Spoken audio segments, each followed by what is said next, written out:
Greetings from Dystopia, episode 58. 58? Wow. Got my distance down, got some footage of the river and some flowers for you. We'll put those up.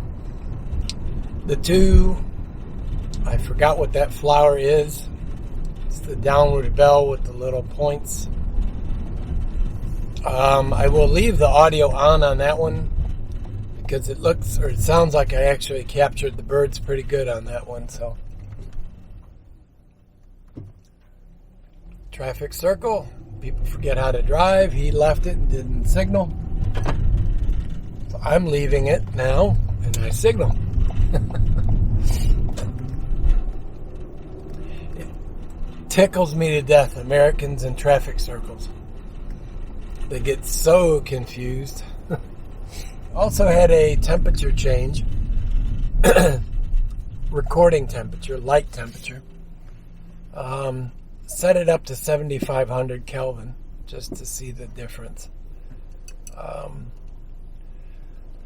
I noticed yesterday a lot of the colors were too cool for my preference. So I decided to warm it a little bit, warm the video up, the quality of it. So we bumped up to 7,500 Kelvin. We'll see what that looks like on video. I tend to like warmer, richer colors. If I'm going to do color, I would prefer that they're more warm and not as muted or bluish, you know, the cooler temps. So I raised the temp a little bit, and we'll see what that does. All right, guys, we'll see in a little bit. And yes, because I know somebody is going to ask, I did look down to get the control because I can't find my beanbag just yet.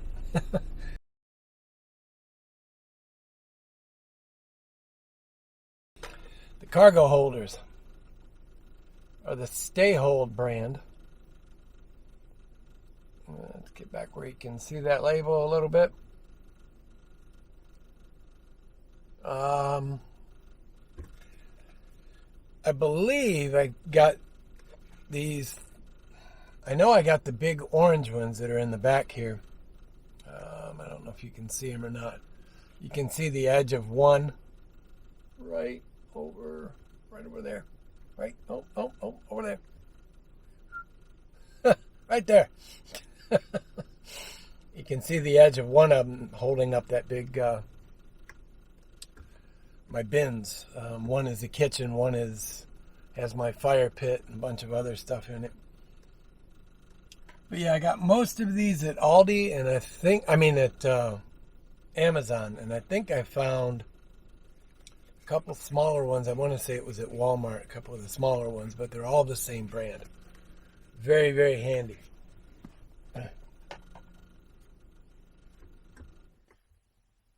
Okay, so before I forget, I'm still experimenting with this camera while I'm sitting here before I tear it all apart. I have to take it apart to go mobile. So just show you, again, we're just doing the cable. That's all it is. It's a male, female on that end, a male end lightning cable into the iPhone.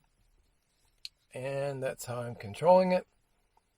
So now that will give me the recenter the view and the face tracking good. It worked that time. I can just hit the button and spin you around, which is overexposed right now, but that's okay. The only problem I'm having right now is my view on the phone is upside down. So it's, if I turn it over, it does work, but all of my button positions are in the upside down position. So like I have to now think gimbal use. Down is up is down, right is right. Oh, the gimbal will not work with the phone upside down. Let's try this again. Down. Oh, maybe because face tracking is on. That can't be right. Yeah, it is. Okay. So let's turn face tracking off and flip the phone over. It's actually backwards, but the image is right. Down is down, up is up, right is right, left is left. All right, well, that's working. So there's some potential to use it at least in the upside down position. Whoop. Again, don't mind me. I'm just experimenting here. All right, face track is turned back on. That's the thing. It's all of this is the learning process of this. Manual. Over. Under. Drop the shutter speed just a little bit. Give you guys a turnaround. Way overexposed.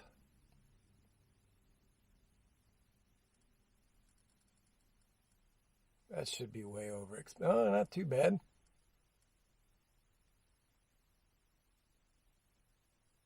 But I had to 5 times faster shutter speed. I'll turn you back around. Now you're going to be underexposed.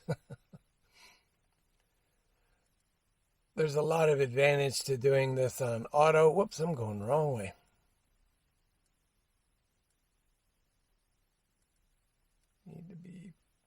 Need to be probably right about there. It looks a little dark. That looks a little better.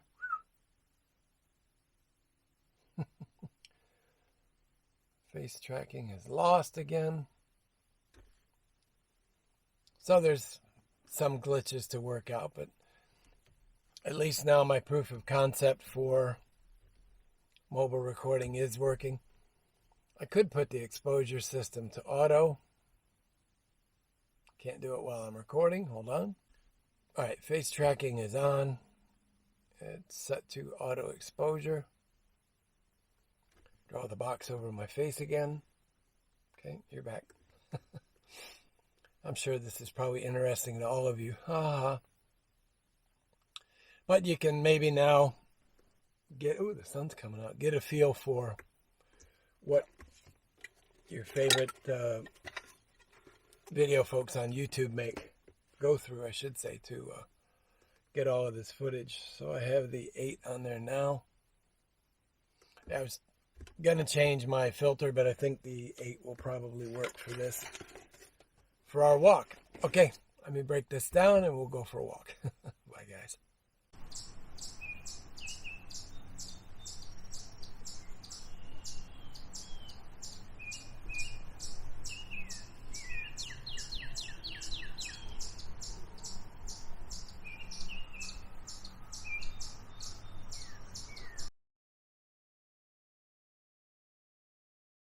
Now I'm filming on the cell phone just to kind of give you an idea.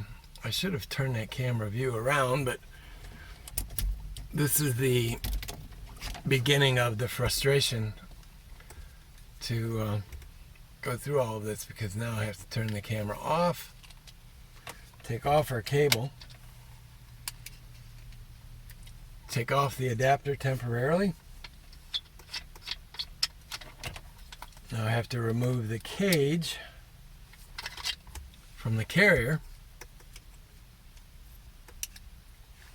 Now I have to put the phone in the cage. This is all the fiddly bits that you never see when you watch YouTube or you watch, hell, shoot, movies for that matter.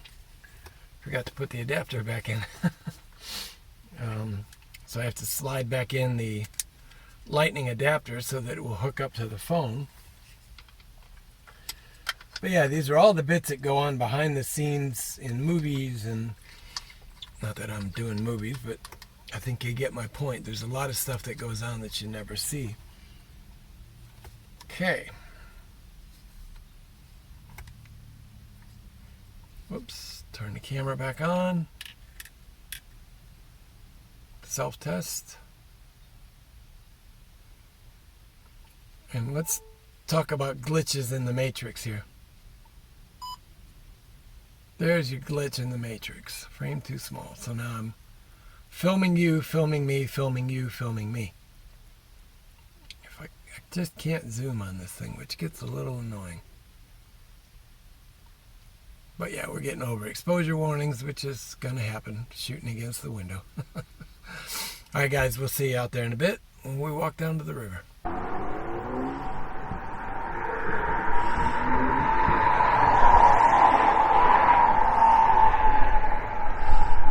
Of course, I got a bunch of cars.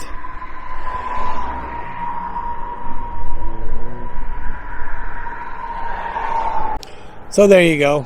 There's our tree on that little island in the middle of the river. It's been knocked over. If you can remember the other day, the water was up over those grasses and small shrubs.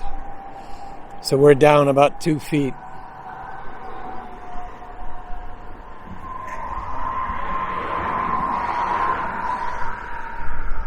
But we're getting there. Water's receding. So now I'm in the mobile configuration, roughly. I'm going to do a real-time conversion to go from here back up to the small rig on the dash. So I'm not trying to break speed records here. I'm just trying to do the setup at the speed and rate that I normally would. And get that just as a video comparison. Removing the Osmo from its cage.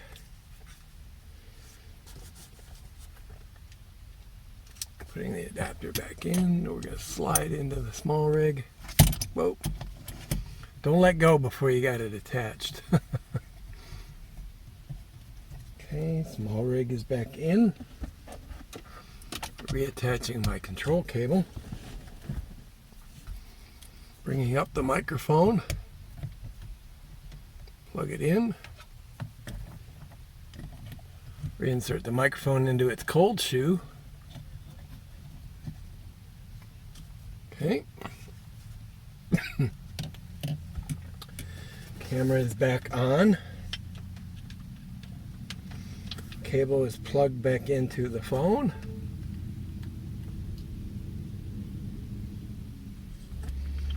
And we're now connected. So that's the real-time setup. I'm going to give you a view out this side.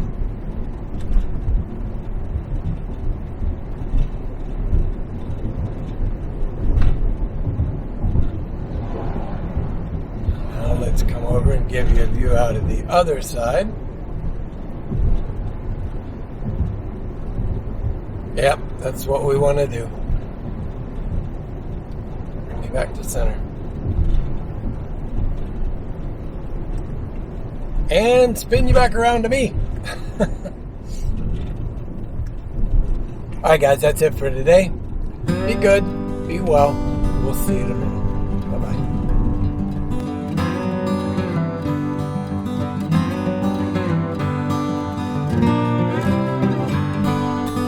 I need a haircut. Something fierce. Alright guys, see you.